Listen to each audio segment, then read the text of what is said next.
देखिए, मैंने जितने राजनीतिक लोगों से बात की, वो लोग कहते हैं कि बीजेडी की सिचुएशन स्टेट में अच्छी है, मुख्यमंत्री की छवि अच्छी है, जो जनरली पॉलिटिकल ऑब्जर्वर्स यहाँ पे बोलते हैं। उसके बावजूद बीजेडी की 117 सीटें हैं लगभग,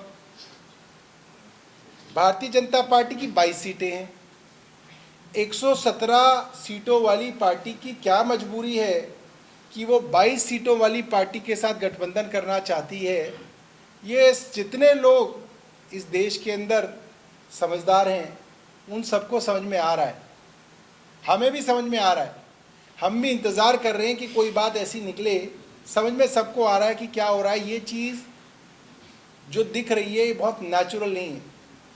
इसके अंदर जो दिख रहा है वो अलग है, और जो पर्दे के पीछे है वो कुछ अलग है। पर्दे के पीछे क्या है वो मैं अभी समझ रहा हूँ, कुछ लोगों से और बात करूँगा तो उसको भी बताऊँगा। मगर जो भारतीय जनता पार्टी का रिकॉर्ड रहा है, वो रिकॉर्ड ये रहा है कि ये ईडी, सीबीआई, इनकम टैक्स, इस तरीके की संस्थाओं से जो भी पॉलिटिकली मजबूत इनके विरोधी होते हैं उनके ऊपर पहले मुकदमे करते हैं, उनको ये भ्रष्टाचारी कह के बदनाम करते हैं, उनके ऊपर प्रेशर बनाते हैं कि भैया कुछ साबित नहीं होगा तो भी महीनों तक जेल में रहना पड़ेगा।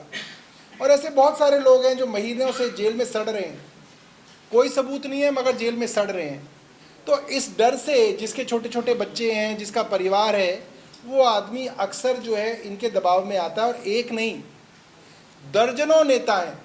सबसे पहला उदाहरण है हमारे पास हिमंत बिस्व शर्मा, असम से थे, कांग्रेस के मंत्री थे, उनको नॉर्थ ईस्ट का अमित शाह कहा जाता था। भारतीय जनता पार्टी ने 6 महीने कैंपेन चलाया, बुकलेट छापी, बोला वाटर स्कैम के अंदर आरोपी हैं।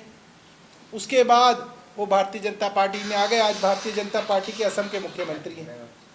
शिवेंदु अधिकारी हो गए, मुकुल रॉय हो गए।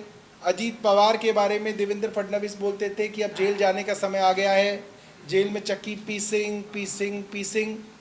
और उसके बाद भारतीय जनता पार्टी के गठबंधन में आके भारतीय जनता पार्टी की सरकार के अंदर उप मुख्यमंत्री हैं। नारायण राणे के बारे में सब हम लोग जानते हैं।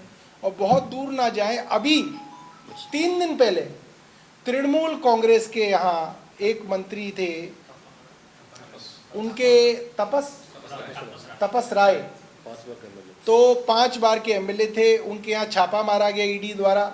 जनवरी में कहा गया कि म्युनिसिपल कॉरपोरेशन रिक्रूटमेंट स्कैम के अंदर ये बड़े आरोपी हैं। आपको ध्यान होगा ईडी ने बहुत छापे मारे बंगाल में।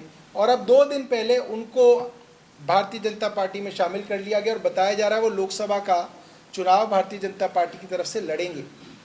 तो भारतीय जनता पार्टी की ये मोडस ऑपरेंडी रही है कि इस तरीके से दबाव डाल के ये राजनीतिक विरोधियों को सरेंडर कराते हैं।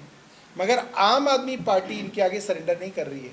मनीष सिसोदिया जी साल भर से जेल में हैं, संजय सिंह जी जेल में हैं, सत्येंद्र जैन कई महीने जेल में रहे, अभी भी मेडिकल बेल पे हैं। मुख्यमंत्री जी के ऊपर पूरा दबाव है। मगर आम आदमी पार्टी वो पार्टी है जो भारतीय जनता पार्टी के आगे सरेंडर करने से मना करती है।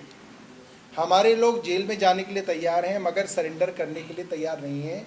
इसीलिए आज आम आदमी पार्टी को और ख़ास तौर पे अरविंद केजरीवाल जी को देश में पसंद किया जाता है कि अगर कोई आदमी है जो इनसे लड़ सकता है, इनसे सवाल पूछ सकता है, वो अरविंद केजरीवाल है। हर जगह का सिचुएशन अलग है। दिल्ली के अंदर एक डिस्ट्रिक्ट का सिचुएशन दूसरे डिस्ट्रिक्ट से अलग है। पंजाब के अंदर एक विधानसभा का सिचुएशन दूसरी विधानसभा से अलग है। सब जगह अलग है, मगर देश तो एक है, समस्या तो एक है।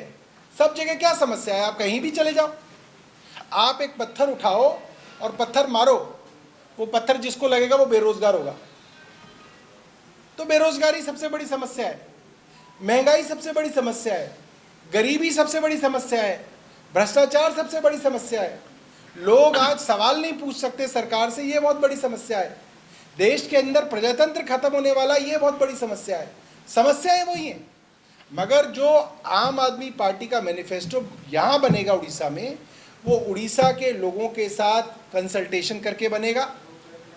कुछ चीज़ें ऐसी हैं जो दिल्ली में नहीं है, कुछ चीज़ें ऐसी हैं जो पंजाब में नहीं है। तो उसको देखते हुए, जैसे ट्राइबल्स के मामले हुए, माइनिंग से संबंधित मामले हुए, फिशिंग से संबंधित मामले हुए, ये वो मामले हैं जो दिल्ली और पंजाब में नहीं है, यहाँ पे हैं। तो उसका आप लोगों से कंसल्टेशन करके हम लोग मैनिफेस्टो तैयार करेंगे। हमारा ऐसा मानना है कि अलायंस हो रहा है, और क्योंकि अलायंस को दोनों ही पार्टियों के नेता पसंद नहीं कर रहे हैं, इसलिए जब तक अलायंस की घोषणा फॉर्मली नहीं होती, कोई भी नेता इसको कहने का रिस्क नहीं लेना चाहता है। अब देखिए, ये तो मुझे जानकारी नहीं है किसने प्रस्ताव किसको दिया है, मगर इतनी जानकारी है मुझे कि बीजू जनता दल को इस अलायंस की कोई ज़रूरत नहीं है। देखिए, बात हमारे फ़ायदे की नहीं है, बात ये है कि अगर रूलिंग पार्टी और प्राइमरी अपोजिशन पार्टी मिल जाएगी तो जनता की आवाज़ कौन उठाएगा, जनता के सवाल कौन पूछेगा। और जनता के सवाल पूछने के लिए कोई ऐसी पार्टी तो जनता को चाहिए कि ये हैं जो चुन के मैं विधानसभा में बीच भेजूंगा और ये हमारे सवाल पूछेंगे। और मुझे लगता है कि जनता को लगता है कि अगर भारतीय जनता पार्टी से सवाल पूछने हैं तो आम आदमी पार्टी से बेहतर कोई पार्टी नहीं है। कांग्रेस तो है ओडिशा में। देखिए, कांग्रेस तो पूरे देश में ही है, कहाँ नहीं है कांग्रेस, मगर कांग्रेस से बात नहीं बन रही, इसलिए तो अलग अलग जगह अलग अलग दल आ रहे हैं। तो हमें इससे कोई समस्या नहीं है कि कांग्रेस है या नहीं है, मगर लोगों को एक ऑल्टरनेटिव उड़ीसा के अंदर चाहिए।